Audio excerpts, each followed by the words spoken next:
Tawag dito, may surprise kasi ako ngayon kay Nika. Hindi Kailangan ko to ng, kailangan ko ng tulong. Para, ikaw pa is. gusto ko talaga kasi mag-effort para makabawi ako sa mga kasalanan ko. Totoo, ang dahil mo kasalanan kay Nika. Oo. Pinili ako ng teddy bear. Nagpapabili sa akin Ito ng ang teddy bear. bulong. Sabi ko, huwag niyang bilan kasi meron nga mga surprise sa kanya. So ito na yun, ito na. Ganda kasi yung talagang ikaw mismo nag-effort. Ang kinikinig ako sa inyo. Ang puro lang siya computer, pakit How many years na Diba? yun lang nag-effort ng ganyan Oo, sa isang diba? babae? sa babae. Siyempre, thank you so much din po sa iyo, sir, kasi sinuportahan mo po ako, sir. Stick naman yung mga letter na yan. Tapos pa na, ano lang setup natin ngayon? Nilalagay na yung dalawang Bulaklak. bulaklak para kay Nika. Patayo. Sino? Nick, pero nga yun. Si Courtney.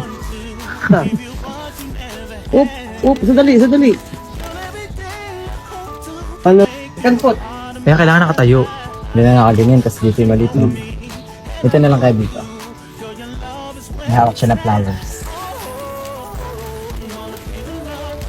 Ito yung picture together with Ace and Nika. Ito yung photoshoot natin, di ba? Oo. Ayan. Ito, sa bus. Papunta tayo ng Sa Puerto. Puerto. Una katalikod. Hindi nga kami ba...